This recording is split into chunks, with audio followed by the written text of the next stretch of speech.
Continuing in our series, Ready or Not, leaning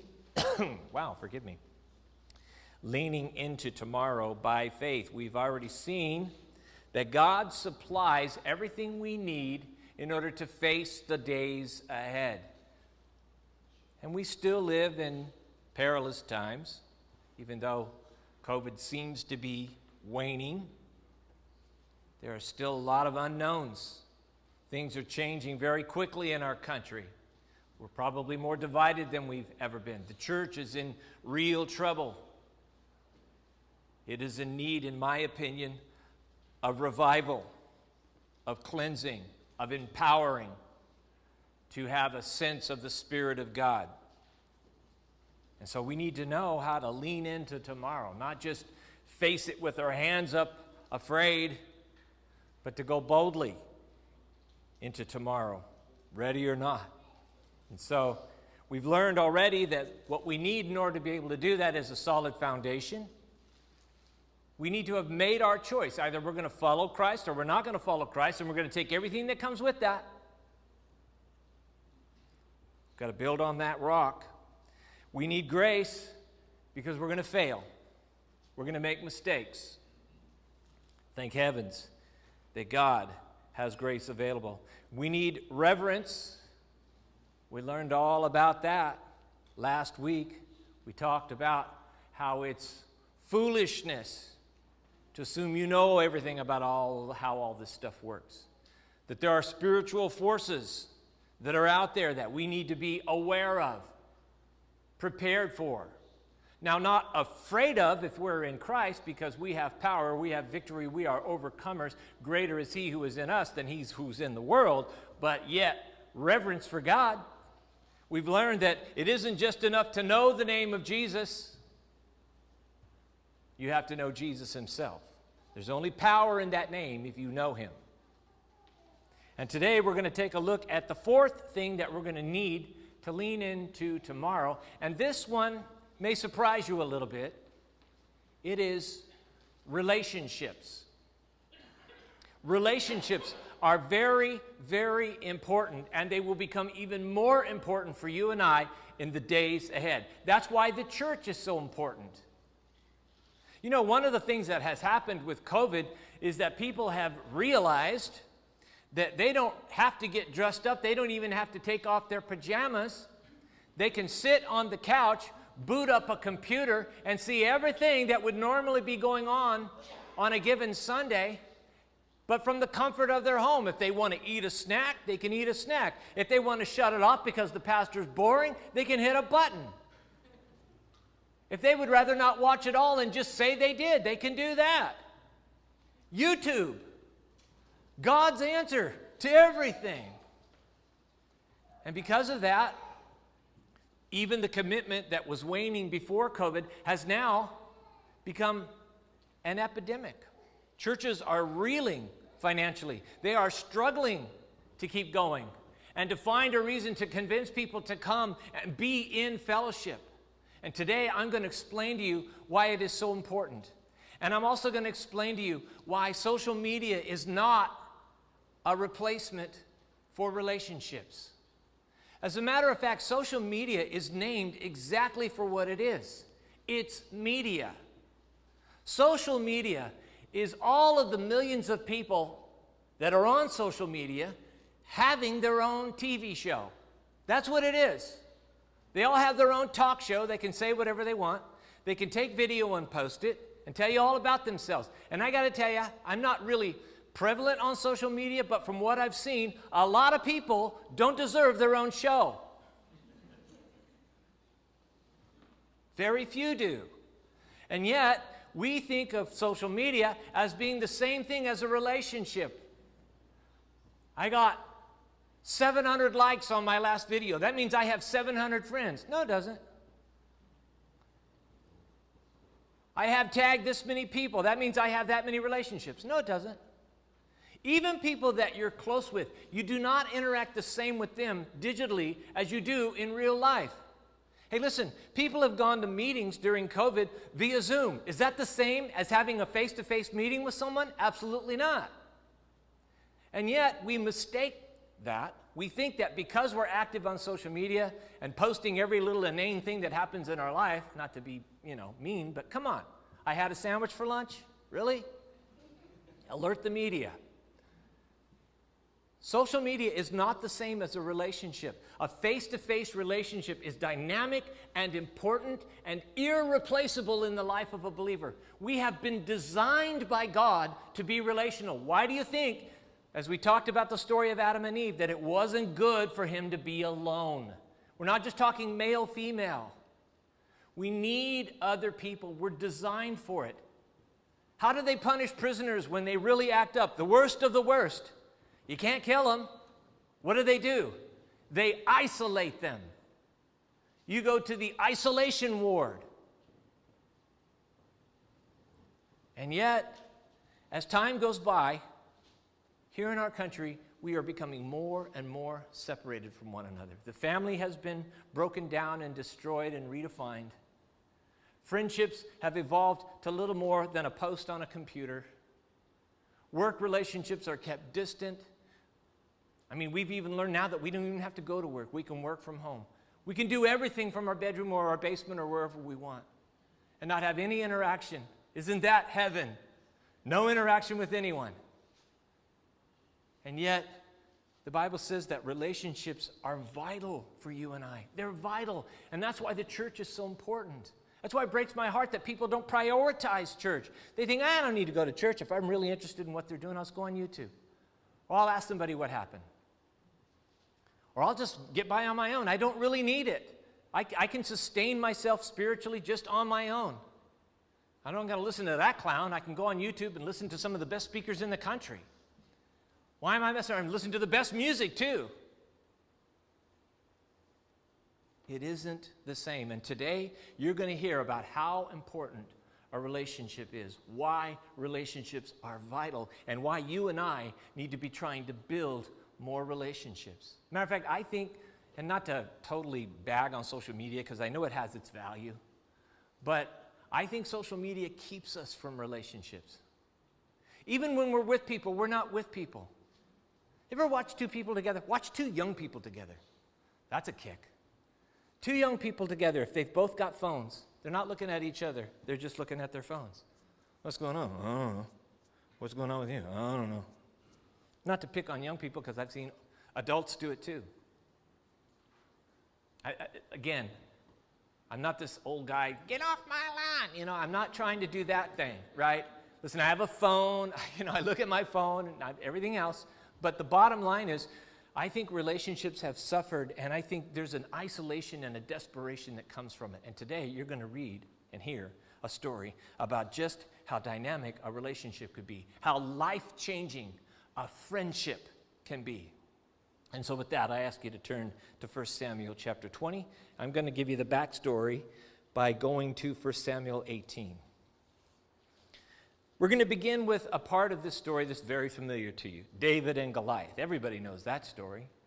Taught that one from the time you're little if you were raised around Christianity in any way, shape, or form. After David defeats Goliath in the mother of all upsets, he is brought before the king of Israel, a mercurial guy by the name of Saul. Saul was as volatile as people come. 1 minute, high and mighty and wondrous and amazing, and the next minute, demonic and frightening, vindictive, murderous. He spanned the gamut. And David, who was young at the time, after defeating Goliath, comes before Saul. And now Saul is faced with a bit of an issue because Saul was so vexed by what Goliath was doing to his own army, and even Saul himself was afraid, even though Saul was a mighty warrior. He didn't want to go out and face Goliath. He was trying to find some of his men who would do it. And none of them wanted a piece of Goliath because the guy was a giant. And here comes this little boy. And at first, Saul is like, little boy, really? He can't even put my armor on. The armor crushes him. But finally, he's so desperate, he's like, well, what do we got to lose? Send him out. And David comes back hauling Goliath's head, menacing, and he plops it in front of the king, and now Saul is faced with a problem. Now he's delighted with David because David has solved a problem for him. And men like David, or men like Saul, like people to fix problems for them. Powerful people love other people who fix problems for them.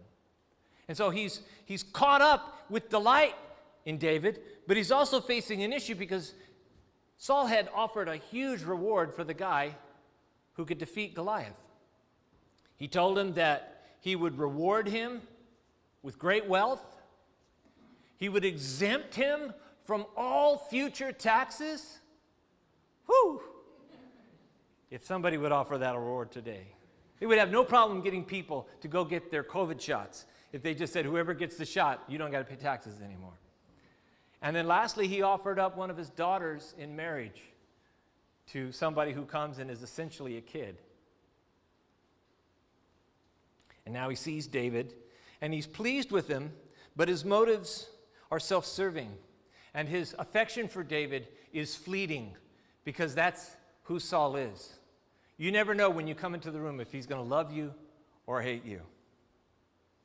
However, for as volatile and as ungodly as Saul was, he had a son, a guy by the name of Jonathan, who was extraordinary. You're going to meet him in a minute, and I hope that you're going to be as impressed and astounded by him as I am, and as David was.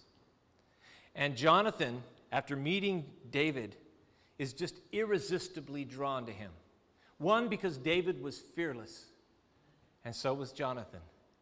Jonathan and David were warriors. I'm convinced from the time they were little, they were born warriors. Some little boys are. I mean, you could put a Barbie in their hand and they would be shooting bullets out of Barbie's hair. They're just born to be warriors. They fight at the drop of a hat. They're boys, men's men. That's David and Jonathan. And Jonathan sees in David a kindred spirit. And he can't help but like him. Ever met somebody that just almost from the get-go, you can't help it, you just like them? I have. It's rare because I'm a curmudgeon. But I have met people that I just from the get-go, I couldn't help it, I liked them. I saw something in them. Usually what we see is a little bit of ourselves. And so Jonathan is drawn to David's noble and heroic character, and the two quickly develop a very deep friendship. And it's a friendship that's going to endure incredible hardship, but is also going to bring incredible joy to both of them, because friendships are so important. Some of the best fun I've ever had outside of being married has been with friends that I've had. Friends are amazing. Friends are important. It's a shame when we reach a point where we sort of lose that. It's a shame. It breaks my heart that the church has broken up into a collection of individuals who don't really cross over and have much of a relationship with each other, because we're missing out on so much. Well, anyway, over time, David's skill and courage under fire enable him to lead troops, because Saul puts him into his army for his act of heroism. He rewards him and says, you're a part of my army now. You're not going back home to live with your dad and watch after sheep. I got much bigger things planned for you. You're going to come live with me in Gibeah, which was in Benjamin, their tribal territory. It was the capital because it was where Saul was from. He says, you're going to come live with me, and you're going to be a part of my military. And David goes out and he fights battles as a part of Saul's army. And he wins numerous victories. See, the battle with Goliath and the Philistines there was just really the first battle. There was a long-standing conflict between Israel and the Philistines because they were neighbors. Matter of fact, the same conflict continues today. You ever heard of the Palestine army? Well, I don't know if they're not really descendants, but they have the same relationship. And so David after the incident with Goliath, just went out and continued fighting battles against the Philistines, and he was incredibly successful. So much so that that campaign finally comes to an end, and then Saul takes his army and he returns home to Gibeah. And as he's returning home to Gibeah, he's traveling through Israeli towns. And every town that they march into, the women of the town would come out and start singing about these soldiers, about Saul and all of their accomplishments. And somebody wrote a song, and it caught on. And it was recorded in Scripture. And it's a wonderful song that praises Saul and praises the military and praises David. But unfortunately, it praises David just a little bit too much, because he's become now well known as one of the most valiant and successful soldiers in Saul's army. Nobody else had defeated Goliath. And every time David had gone out to battle, he'd been successful. I'm sure even Jonathan and Saul, as they stood back from the command post, looked down at David and the men who are with him fighting and getting success everywhere they go. And they're thinking, would you look at this kid? He's amazing. And everything's good and well until as they're marching home, they hear this music that seems to intimate pretty directly that David is a superior warrior to everybody, including Saul. And that's all Saul needed to hear. He immediately begins to develop paranoia, which then fuels animosity, which itself was being fueled by something that Saul knew that few other people did, and that was this: that God had told him through Samuel, the prophet who had anointed him as Israel's first king. God had told him, Saul, I'm rejecting you. You have disobeyed me for the last time. You are rebellious and self-serving and wicked, and I will not have you as the king of my people anymore. I'm going to take you off of the throne, and I'm going to replace you with somebody else, and your family will not continue your lineage. And Saul was brokenhearted by that and begged God to change his mind, which he would not. And then after that, it just sat with Saul and stewed with Saul, and it made him angry, and it also made him paranoid. He began looking around for who God might have in mind to take his place. And in his heart, he decided, as soon as I find out who it is, I'm going to slaughter them. And now here comes David. He wins this unlikely battle with Goliath. He's winning every battle he goes into. Women are singing songs about him, making it sound like he's a lot better warrior than he is. And all of a sudden, Saul begins to put two and two together, and he goes, you know what? I'm starting to think this little pipsqueak might be the one God has in mind to replace me. How dare he? At least he could find a man. And Saul begins to plot against David. And he becomes so resentful, and it festers within him for so long that eventually he invites the presence of a demon. Remember I told you last week about if you keep courting evil, or if you mess with the occult, that you're opening the door to stuff that you ain't ready for and that you can't handle? That's what Saul did with his constant hatred, in his direct rebellion against God. This evil spirit came upon Saul and began to reinforce his murderous rage, his paranoia. Yeah, that is the one. Boy, you need to, if you don't take care of him, you're a fool. Your son will never sit on the throne if you don't take care of that kid. You better kill him right now. And Saul's like, yeah, that makes sense. That makes sense. He thinks it's just an inner dialogue. He doesn't realize that, no, it's an actual dialogue between him and an evil spirit. And so Saul tries to kill David, straight up. Saul was an amazing warrior, and he was a big man. We're told that he stood head and shoulders above everybody else in Israel. I'm sure Jonathan was a big man too, as his son. And Saul gets so infuriated with David one night that he picks up his spear without warning, and he would have known how to use that thing. And he just misses David. It's only by God's protective grace that David isn't impaled. And David probably thinks, what are you doing? On another occasion, Saul tries again to kill him and just misses.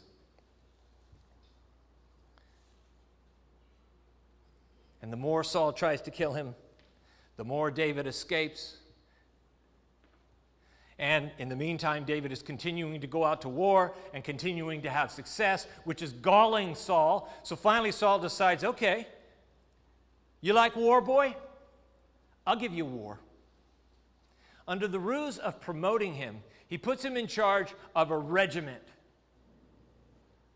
a couple of thousand men. And then he sends him into the fiercest battles of the war. Wherever his guys are getting pushed back and slaughtered, he says, David, guess where you're going?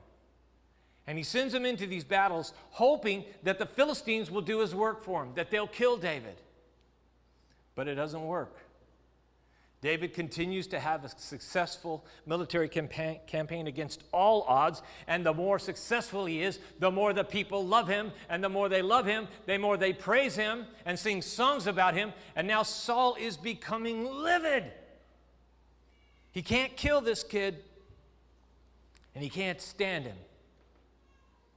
And the demon is continuing to reinforce that. So finally Saul decides, okay, I'm going to try something else. He goes to David and he says, I want you to marry one of my daughters. I've already promised you that I would give you one. So I have a daughter, I want you to marry her. David, being very honorable, says, listen, that would be a great honor, but I don't have the money for the dowry. I couldn't pay. I couldn't support one of your daughters. So he says no, and Saul is frustrated. But then Saul comes up with an idea. He says, guess what? I'm going to make the dowry something you can't afford. It's not about money. I don't want money. I don't need money, David. Here's what I want. I want you to take the lives of this many Philistines and bring me their foreskins, basically, as proof that you killed them. I have no idea why. It must have been an ancient custom or something, or just something weird. I don't know. He says, but you have to do it yourself. You can't send your men. You have to go and kill each one of these Philistines. And David says, okay, so I do that and I get your daughter's hand. I become your son-in-law. Saul says, absolutely. Saul's thinking, listen, nobody can kill this many Philistines. Nobody can. He's going to fall in battle. He's got to do it by himself. He won't have his men's help. But of course, God intervenes. And David was a fierce warrior. Saul constantly underestimated David. David triumphs, and now he becomes Saul's son-in-law, and Saul hates him more as his son-in-law than he did as an outsider. So finally, Saul has had it. He's just weary of his ineffective, indirect, passive-aggressive methods. Now, he's just straight up going to kill him. He's just going to do whatever he has to do to kill him. So he goes to his own royal attendants, his own military guys, and even his own son Jonathan, who he knew was best friends with David. And he stands before them as their king, and he gives them a direct order. He says, David is a traitor and he has to be killed. I want him killed. Bring me his head. Jonathan is faced with his first choice. What do I do? My dad wants my best friend dead.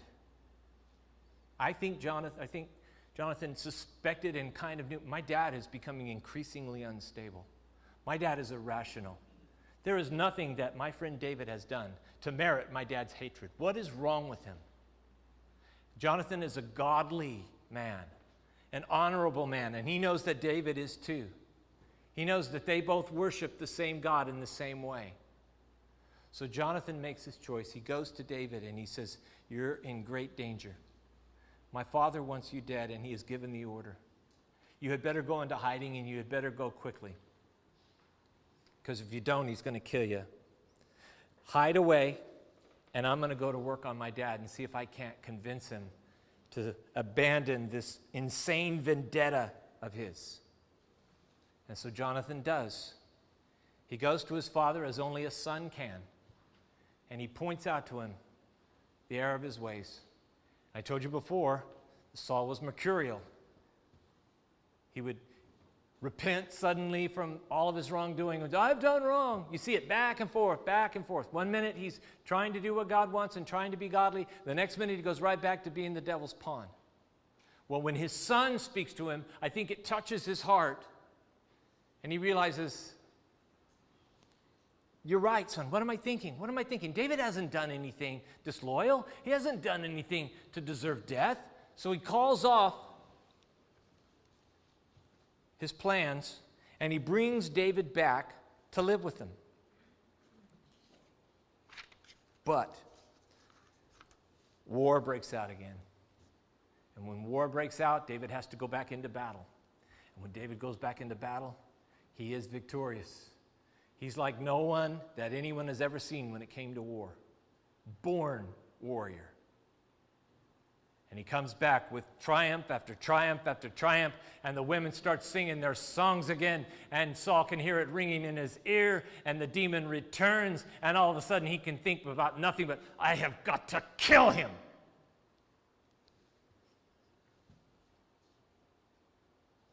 So when David comes back on a break, Saul sees him, he loses his mind, he picks up a spear, and he again tries to impale him and just misses. David finally realizes, I think he's trying to kill me. So he escapes, and he just manages to get home. He goes to his house, and he begins to pack in preparation for leaving the next morning. As he does, his wife Michal, who is Saul's daughter and who genuinely loved David. This wasn't really so much an arranged marriage as Michal truly loved him. And when David explains what had happened with her father, and he tells her what his plans are, I'm going to pack, and first thing tomorrow morning, babe, I got to go. And Michal, being wise and knowing her father probably far better than David did, David had a tendency to be a bit Pollyanna. You know, he just always thought the best of people, which is a wonderful trait to have, but not always real wise and discerning. And Michal says, sweetheart, you can't wait till morning. You don't have till morning. My father will be here tonight. He will send his men. He will take you to the palace, and he will kill you. You got to get out of here right now. So David packs, and she helps him sneak out a back window that was out of sight to the street. She lowers him to the ground, and right as she's doing that, Saul's men arrive at the front door and start beating on it. She thinks quickly. She finds an icon that would have been religious in nature, probably pagan. She grabs it, and she peels back the covers of her and David's bed. She puts the icon, which would have been full-sized, in there. She covers it over. She takes a wig and puts it on the icon's head, and then pulls the blanket way up, and then goes to the door and invites the soldiers in. They come in, and she cracks open the door because they say, we're looking for David. Where is he? And she says, well, he's here, but he's not really available. And they say, what are you talking about? And she goes, he came home, and he's extremely ill. He's in bed, but he's really sick. Listen, I'll show you. I'm just going to crack the door, take a look. And they look in, and they see what looks like a person laying in bed with real hair. It's dark. It's late. And so they say, he's really sick. You give us your word as the daughter of the king? And she said, he's really sick, but he'll be better by morning. They say, okay. Station guards around the house. Station guards outside the bedroom door. No one leaves this building. We'll be back at morning. And by so doing, she buys David the time that he needs to get out of the city. When Saul finally finds out what happened, they go to the bed and they pull back the blanket and they find the idol, and he turns to his daughter and he says, you traitorous woman, why did you do this? Michal, like most young women, smarter than her dad, had already thought it all through and said, well, I had to, Daddy. David told me that he would kill me if I didn't lie. And Saul, well, I guess that makes sense, pumpkin. All right. Well, you don't worry about him because he won't be coming home for dinner. You won't be seeing him again. Yes, Daddy. David, meanwhile, manages to escape to see his old friend Samuel. Now, Samuel lived in a city that was nearby called Ramah. David visits him, and he tells him what's up. Saul's trying to kill me. Will you please hide me? Samuel, who had anointed David to be the next king, said, yes, stay with me and you'll be safe. Saul finds out that David is hiding in Ramah with Samuel, and he sends men to go retrieve him and bring him back. But when the men get there, they are incredibly transformed from soldiers of fortune on a task to impromptu prophets who begin declaring God's glory. Saul hears about it, undeterred, sends more men to go arrest David, and the same thing happens to that second group of men. Finally, Saul says, I'll go get him myself and take him with my bare hands. Saul arrives, and even Saul gets turned into a prophet. Such was the power of God on Samuel. Meanwhile, David sees what's going on, says, well, everybody's in the mood for worship and praise and prophecy to God. I think I will take off and get someplace safe. So he does. While Saul and his men are busy prophesying in Ramah, David leaves and goes back to Gibeah. Why? Because Jonathan was there. And right about this time, other than Samuel, Jonathan's the only friend he's got in the world. So he approaches Jonathan and he tells him what his dad is doing. He says, your dad's trying to kill me. He's going to murder me. Now, Jonathan hasn't heard anything about the latest plot to kill David. He thought, as far as he knew, everything was hunky-dory between his dad and David. Try to kill you? What are you talking about? David's like, yeah, he tried to spear me again. He tried to arrest me at my house. Michael had to lower me out of a window. He sent men to get me in Ramah with Samuel. Even there with Samuel, he wasn't even afraid of Samuel. He's going to kill me. You have to help me. And Jonathan, after hearing David's logic, and David tells him, listen, Jonathan, I love you, but you have to know something. Your dad knows that we're friends.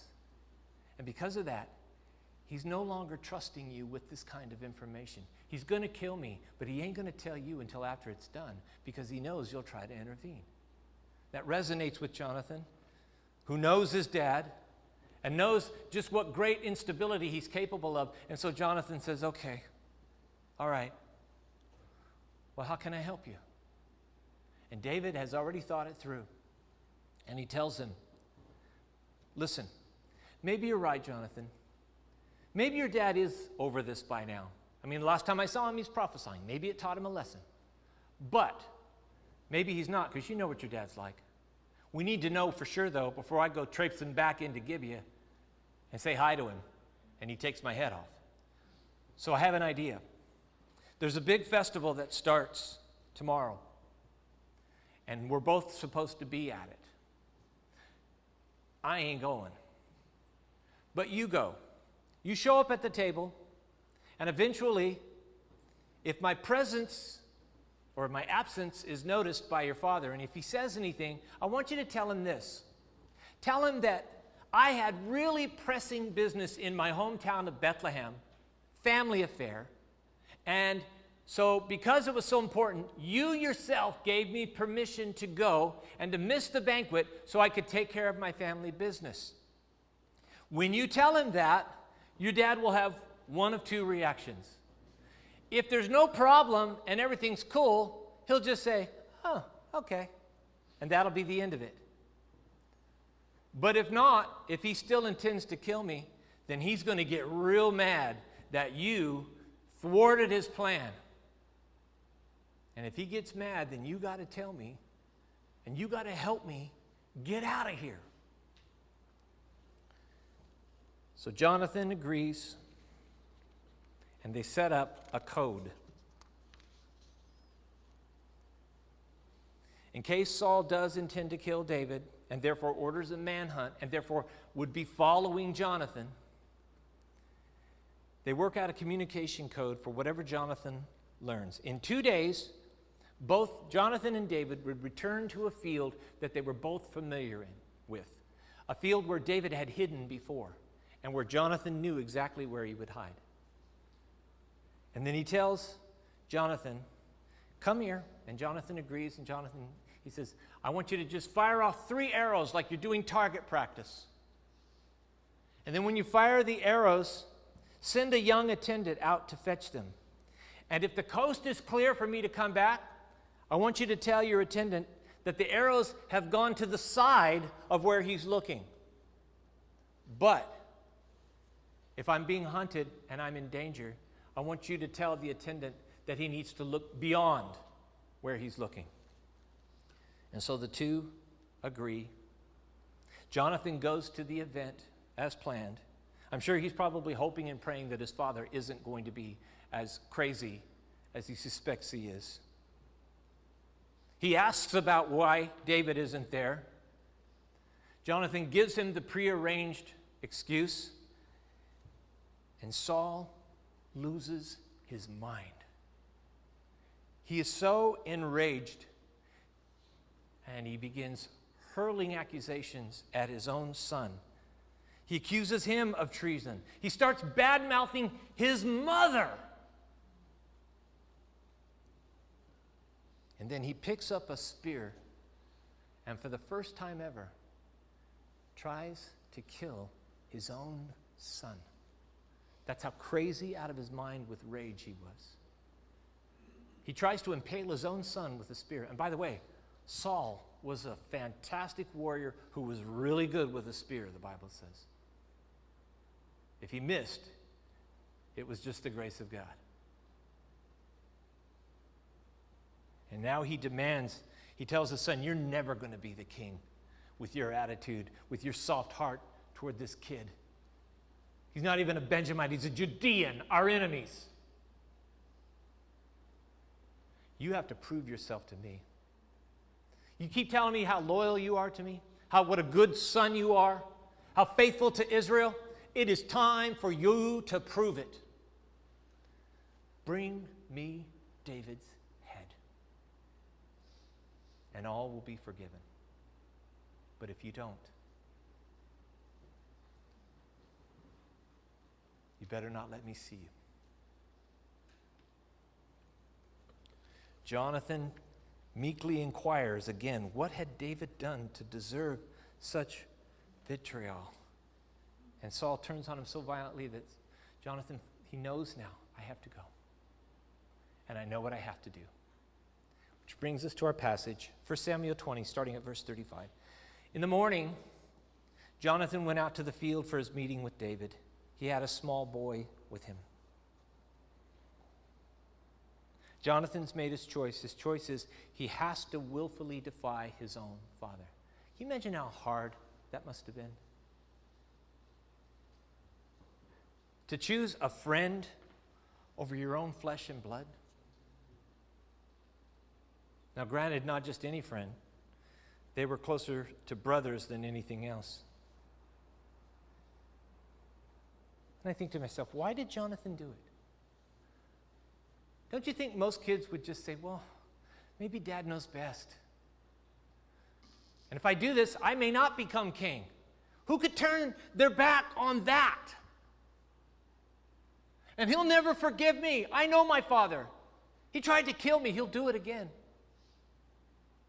And I'm sure it would have been easy for Jonathan to rationalize just going along. Well, I'll just go along with what everybody says. I don't want to be unpopular. I don't want to make anybody mad. I don't want my dad mad at me.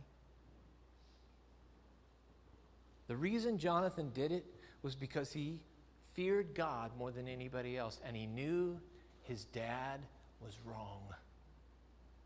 He was still his dad, but he was wrong. He knew why his dad was trying to kill David, because he knew that David was the one God was going to put on the throne instead of him. Jonathan made his peace with it. Jonathan was like, if this is God's will, it's not easy, but I'll accept God's will. I love David. It's not David's fault. God has chosen him.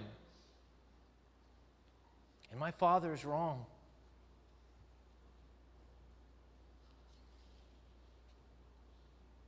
You know that it says that Jonathan knew? He knew David was the one God was going to put on the throne, and he accepted it. What do you do when you know that something is God's will, but it's going to be hard for you? It's going to come at a cost to you. Maybe with relationships with other people that you love. Maybe family. What do you do when you know the right thing to do, but it's really, really difficult to do? You know, life will eventually test your allegiance to God and your humility. Hear that again. Life will eventually test your allegiance to God and your humility. And you know what it will do? It will reveal both. It will reveal whether you really are faithful to God or whether your ego is going to get in the way. And beloved, if you don't believe anything else I tell you this morning, you believe this. What you do is what you are. Nothing else. Not what you believe, not where you sit on Sunday morning, not what book you carry around, or what you pray. What you do is what you are. Jesus said, by their fruit you will know them. It's interesting. It said he took a small boy with him. Why? Why does he take a little boy with him? Okay, first of all, the little boy would have been a servant. God had warned Israel. They kept clamoring for a king. He says, okay, I'll give you a king, but you need to know something. If you got a king, you know what that means? King needs an army. King needs a royal staff. Guess who he's going to take? All your sons and your daughters. They're all going to have to serve the king now. So this little boy was a servant assigned to the palace at Gibeah. And Jonathan was about to go out to do some target practice. I'll explain why in a minute. So he took a little boy with him. In Hebrew, it's katan na'ar. It means little boy. No big mystery there. It means very, very young little lad. This little guy probably hasn't been running for a very long time. He's a little guy. And Jonathan handpicked him. And I'll explain why. I tend to think the reason he did is because little boys aren't always the most observant human beings on the face of the earth. And what Jonathan was about to do here was a little dicey. So he's not going to take some smart aleck little girl who's not going to miss a trick. He says, hey, wait a minute, that's kind of weird what you just said there. And hey, why are you firing an arrow over here? You know, I think something might be going on here. He takes a little boy who's like a puppy, you know.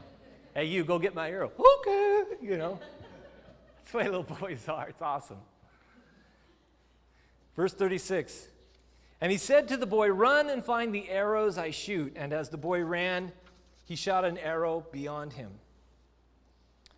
Here's what I think happened. Jonathan had told David, listen, when I get there, you be hiding next to this rock. We'll talk about the rock in a minute. I'm going to shoot off a volley of about 3 arrows.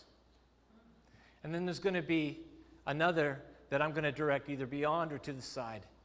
And that'll be your signal. So he shoots the first volley of arrows, which would have been perfectly normal. We're told in the scripture that not only was Jonathan a fierce soldier, but you know what his specialty was? Archery. He was the archer's archer. He was deadly with a bow and arrow. Now, by the way, the bow and arrow at this time was the equivalent of the rifle today. It was one of the most deadly weapons out there, and this guy was a sure shot. But you don't get to be good with a bow and arrow without practice. And so for him to go out for target practice would have been as natural as breathing. He picks, for their little code, his little rendezvous with David, he picks an activity that would have lifted no eyebrows from anyone, especially his own father. He tells his dad early the next morning after they have their little run-in, I'm going to go out and I'm going to do some target practice. I need time to think. I need you, boy, come here. You're going to help me. Because you don't want to go shag your own arrows, right? So he takes a little boy with him. Get there. Okay, let's go. You're perfect. And they go out to an open field and fling, a volley out. Go get the arrows. And as the little boy's running for those arrows, Jonathan rears back and lets one go. far beyond where the first grouping had landed, while the little boy is running. Again, evidence of a little boy. He's just running along to get the... He never even notices that over his head goes another arrow. It says that it went beyond him. That was the go code for David. And by the way, Jonathan was so skilled with a bow and arrow. This little boy was in no danger. It's not like it whistled past his ear or something. It went way over his head. Verse 37, when the boy came to the place where Jonathan's arrow had fallen, Jonathan called out after him, "Isn't the arrow beyond you?" Now the little boy's probably thinking, "No, I saw where the first group landed. They're all kind of right here. Matter of fact, I can see them."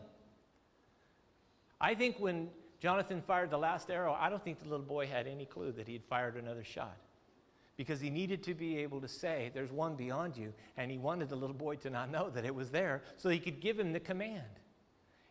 It's brilliant, the code that he's working out. Verse 38, then he shouted, "Hurry, go quickly, don't stop." The boy picked up the arrow and returned to his master. By the arrow, I think it means the last arrow, that he ran to where Jonathan had told him to. He's at the first grouping. He's collecting them. He hears from his master, "Hey, there's one way beyond you. Go get that one. Don't miss that one." Little boy, "Okay." And he goes running, and he finds it. "Hey, you're right. There it is." And he grabs it, never picking up on the fact that what was really going on was communication between his master and somebody that he didn't even know was there. Somebody who was hiding in a rock formation nearby. Verse 39 says, the boy knew nothing about all this, only Jonathan and David knew. It's for his protection. Saul was so volatile that if whoever Jonathan had taken with him had even whispered, had even said, "You know, there was something sure strange about that little target session," Saul would have definitely gone after Jonathan, would have probably intensified his hunt for David, probably would have killed the little boy too. That's the kind of guy Saul was, scorched earth. When he sends his men in to find David in a priestly city, the guy slaughters everybody there. Only one priest escapes with his life. Saul didn't leave any witnesses. So the fact that this little boy didn't know anything about what they were doing was a blessing. It was part of Jonathan's care. Verse 40, then Jonathan gave his weapons to the boy and said, "Go carry them back to town." Why does he send the boy off? He's sent his message to David. I mean, the final message that he gives him, hurry, get going, don't turn back, move quickly. That was a bonus. He's not only telling David, hey, yeah, you're in danger and you're going to need to get out of here. He's telling him, don't hesitate. Go right this moment. As far as Jonathan is concerned, I think he thinks David is like, I got to get out of here, and he takes off. I think when Jonathan sends the boy back with his arrows and all of his gear, I think what he's doing is he just needs a moment to be alone, to just absorb all that has happened and all that is going to happen. I understand that because I do that all the time. When I struggle, when I'm wrestling with something, I'll often go off by myself to have time to think. Verse 41, the surprise. After the boy had gone, David got up from the south side of the stone and bowed down before Jonathan 3 times with his face to the ground. Then they kissed each other and wept together, and David wept the most. David got up from the south side of the stone where he was hiding. A stone formation is called Ezel. In Hebrew, it's Ha-Azel, and it means departure stone. It was a place that Jonathan and David knew, probably for years. And when David comes out from the stone, I bet you it was a bit of a shock to Jonathan. I'm sure Jonathan's probably thinking, why are you still here? Why aren't you gone? Didn't you hear what I said? And David assumes fantastic risk here, his own life. All it takes is for the boy to double back, or for maybe Saul to have sent out a spy. I have no doubt that Saul was probably already had a dragnet out and was looking for David. David assumes a fantastic risk. Why? Because he has to talk to his friend one last time. So he comes out and he sees Jonathan, and it says he bows down 3 times. The reason for that was because bowing was a sign of honor and respect. It was a sign of someone who was subservient to somebody who was a superior, a servant to a master. I'm sure before the little boy left, when he had the gear and was heading back to Gibeah, I'll bet you he bowed before he did, because that's what they did. It's still practiced today. If you go to the Orient, bowing is very much a part of the culture. I don't know if you guys watched, was it The Masters? Where the guy that was from Japan won, and his caddy went to the final 18 hole where he'd won the Masters, and he bowed to the hole. Bowing is a sign of great respect and reverence. And then it says, after he bows to Jonathan, the two run, and it says they actually kissed each other. Now that's a little odd for us, because guys don't usually kiss that much here. Now you have to understand that, first of all, it's a kiss on the cheek. This is a practice that still is, it goes on in the Middle East to this day. If you see 2 Israeli men who haven't seen each other for a long time, even older men, it's very common for them to kiss each other on the cheeks. They're not the only ones who do it. The Italians do it. The Arabs do it. Matter of fact, as Americans, we're about the only ones, other than the English, who are stiff and formal as we are. Well, it's good to see you. About the best we can bring ourselves to is a hug. But no, friends here, they kiss. I remember when I was in China, I was amazed to see that when 2 male friends are together, that they actually hold hands. That was a little disconcerting for me, but it's a cultural thing. Yeah, I mean, one guy, I remember this one guy, he was huge. He takes the hand of his friend, they're walking to the market. I'm like, I know that ain't what I think it is, because this is China. And they, no, they're just friends. That's what they do. So that's what these guys do. And it says, and they weep together. Despite the fact that these are both fierce warriors, men's men, neither one of them feel self-conscious about a mutual display of emotion because of the situation that they're in and the fact that it is separating them. They're very likely never going to see each other again. As a matter of fact, they're actually only going to see each other one more time. And it says that David wept the most. Why? Why does David cry more? Jonathan was weeping over the situation, but David apparently was a hot mess. He's fallen apart. Why? Well, some people think, well, because David was just naturally an emotional guy. I'll grant you that. I think he was.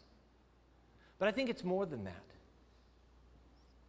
I think, one, it's because of how much he loves Jonathan. Because Jonathan was rare. This is a guy who puts their friendship above his own family. This is a guy who puts their friendship above his own self-interests. This is a guy who's risking his own life here to help his friend. That is incredible nobility. You know, most friendships, they have a shelf life and they have a limitation. I've had a lot of friends over the years. And it has been heartbreaking to me to find out sometimes that those friendships sometimes have boundaries. That sometimes that something happens, maybe it has to do with family, maybe it has to do with something that's in their advantage or to their benefit, but you wind up figuring out that you're not the close friends that you thought you were. This is rare nobility on the part of Jonathan. And I think it is breaking David's heart because he counted on Jonathan. They were close friends. When David later on is going to be in the desert and he thinks he's going to die because Saul is hunting him, and he thinks there's no hope, and he's even losing faith in God, and Jonathan shows up and reassures him and says, don't you lose your hope in God. You are going to be the next king of Israel. You're not going to die. You're going to sit on my father's throne. Even he knows that. What an incredible guy. Beloved, if you have a Jonathan in your life, you hang on to him. If you have a friend like this, oh, you thank God. That ought to cause you to weep. And I think also David wept because he felt guilty about all the trouble that he was bringing to this dear man. He probably thought to himself, I'm dividing you from your own father that I know you love. I'm the reason. I'm taking the throne out of your hand. I'm the reason. I'm putting your life in danger. I'm the reason. Your father is going to be at odds with you for the rest of your life. I'm the reason. And I think David also had a sense that the fact that their relationship was going to end in death for one of them. Either Saul's insanity and paranoia and rebellion against God was going to wind up killing and consuming Saul and likely taking Jonathan with him, because Jonathan was fiercely loyal to his father. He fought at his side to the bitter end against all odds. I think a part of David knew it's either going to end in death for you, or your father's going to catch me and he's going to kill me. But I don't think our friendship's going to last. I think death's going to take one of us prematurely. I think David knew that. And I think lastly, David knew that he was about to become a fugitive. I'm going to have to say goodbye to my country, to my people, to the tabernacle. I'm going to be an outcast and a fugitive. Everybody's going to be hunting for me. Everybody's going to want me dead. That might make me cry if that was all on my plate. I might be a mess. Verse 42, Jonathan said to David, "Go in peace, for we have sworn friendship with each other in the name of the Lord, saying, 'The Lord is witness between you and me, and between your descendants and my descendants forever.' Then David left, and Jonathan went back to town." Go in peace is a Hebrew greeting. They use it still to this day. It's halak shalom. They still say to each other to this day. It means, may you depart in perfect health and well-being. May God go with you wherever you go. Now, how could Jonathan say that to David, knowing that he's about to become a fugitive? He could say it because Jonathan knew what David knew. And that peace, real peace in life, it has nothing to do with the absence of trouble. It has everything to do with the presence of God. He says, we've sworn friendship in the name of the Lord. What he's saying is, listen, I know my dad hates you. I know he wants you dead. But you need to know something. You and me, all I want for you is God's best. All I want for you is shalom. Peace. I love you. You're my best friend, and you always will be. I will never, ever, ever do anything to hurt you. And I'll do everything I can to keep my dad from hurting you. What a man. What a guy. He says, we've made a bond between your descendants and my descendants. As part of their friendship covenant, they swore to each other that neither one would hurt the other's descendants. Why was that important? Because what was at stake here was the throne of Israel. And you know what the common practice was for anybody who ascended to the throne to become the king? We see it over and over in the Old Testament. It was to slaughter anybody who might be a potential threat. Remember the story of Athaliah, that wicked woman who slaughtered her own grandchildren to keep somebody from coming taking the throne from her? But she missed one. David and Jonathan say to each other, listen, Jonathan, I'm sure, was thinking, David, you're going to be the winner. But even if not, even if something crazy happens and I wind up becoming the king, I want you to know something. I will never lay a hand on any of your children or your grandchildren or any of your descendants. And all I ask is that when God puts you on the throne, which I know he will, don't hurt mine. Don't kill my babies. And this is a covenant that David, because he won, he kept to the end. One of Jonathan's own sons, a guy by the name of Ishbosheth, when David becomes the king and he's recognized by Judah, he swarms the northern 10 tribes and rebels against David and becomes their king for a time. And they almost go to war. And even then, David does not kill Ishbosheth. And later on, he shows mercy to one of Jonathan's sons and grandsons. By the way, Judah and Benjamin, their respective tribes, David was from Judah and Jonathan was from Benjamin. Those two tribes lock up and become partners all throughout David's reign as king. They form the southern tribe of Judah. Even when the other 10 tribes go their own way, Benjamin stays with Judah. I'm convinced because of the covenant relationship between David and Jonathan. That's how powerful a friendship can be. Real quickly, what do relationships do for us? They offer us three things, and we see it in this passage. First of all, verse 38, when Jonathan told David, you need to hurry and go quickly and don't stop. That was good counsel. By the way, isn't it interesting that 2 of Saul's children sided with David against their own father? That tells you what kind of a guy David was. When you have a good friend, one of the things that they do for you is they speak the truth in love. They don't tell you what you want to hear, they tell you what you need to hear. If you have a friend like that, that's a good friend. Proverbs 27:9, perfume and incense bring joy to the heart, and the pleasantness of a friend springs from their heartfelt advice. A good friend tells you the truth. The second thing that a good friend and a good relationship will bring you is comfort. Verse 41, they kissed each other and they wept together. David is at his absolute low point here. He's facing something overwhelming. He's trying to do the right thing. He's being honorable, and every time he does, the roof falls in and Saul's trying to kill him. And yet he never retaliates. David not only doesn't take any vengeance on Saul and his on Jonathan and on his descendants, but he also spares Saul's life numerous times. That's how much he loved Jonathan and how much he feared God. It says, Proverbs 17:17, a friend loves at all times, and a brother is born for a time of adversity. Boy, I tell you what, a good friend is with you when everybody else is leaving. When everybody else is checking out and saying, sorry, too much. Your real friends are the ones that are coming in. And then lastly, these relationships, these friendships provide camaraderie. Verse 42 says that David and Jonathan, we've sworn friendship with each other. In other words, I am your friend to the end. Modern vernacular, I have your back. I'm with you, I support you, I love you, I'll stand with you. Ecclesiastes 4:9-12. 2 are better than 1 because they have a good return for their labor. If either of them falls down, one can help the other up. But pity anyone who falls and has no one to help them up. Also, if 2 lie down together, they will keep warm. But how can one keep warm alone?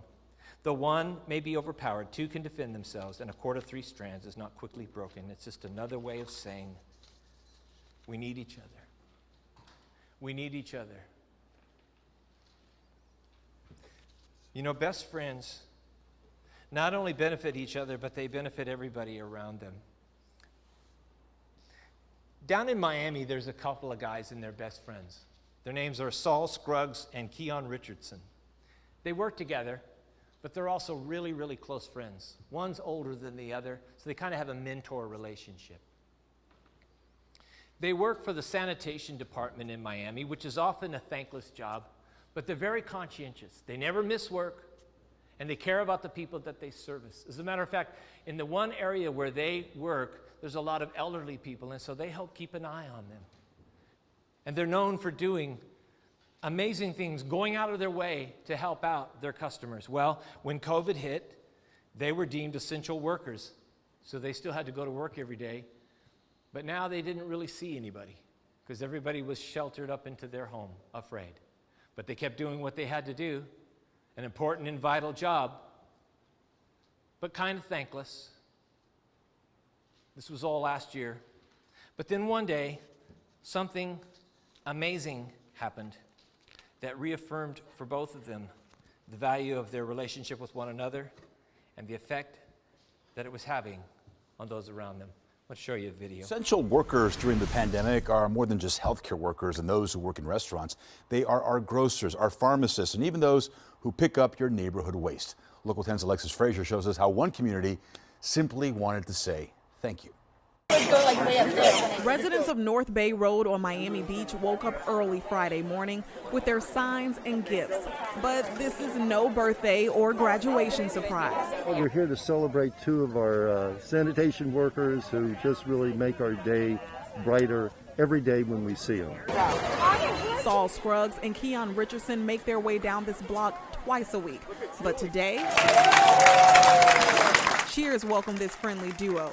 And clearly they can't believe it. Every time we see you, you boost our moods. There are people here today that you don't even collect their trash and they're here because you affect them. Their managers, supervisors, and even the mayor of Miami Beach also among the crowd of supporters with a special declaration of appreciation. Pandemic, I guess, can bring out the worst in people or can bring out the best in people, and they wanted to express some thanks to them today, and I think that's wonderful. And Saul and Keon clearly feel the love. Thank you very much. I appreciate it. I mean, without you guys, it wouldn't be possible, I swear. I mean, thank you. I mean, everything he taught me, I just want to be like him. Another Saul. Learn from him. It's nice to get together. We have the time and to do something for people who help us. To be honest, the world would be a better place if more people behaved like Saul and Keon. Saul and Keon have never missed a day of work, even during the pandemic, and we also want to salute them for taking care of our community. In the newsroom, Alexis Frazier, Local 10 News. The neighbors in the area there had lost her wedding ring that she'd had for years. I guess Saul spent 45 minutes there helping her dig through the trash until they found it. He also waited for an hour with another neighbor who was having heart issues and needed an ambulance. One friendship, one relationship can change everything. I pray that you have such relationships in your life, and I pray that you'll begin building them with each other. Father, thank you for our relationship with you. Help us to build similar relationships with one another that are strong, where we impact each other's life, where we care, where we love. Your word says that the outside world will know that Christ is Lord by the love that we show each other. I pray you'd help us to do it. In Jesus' name, amen. God bless you guys. We'll see you next week.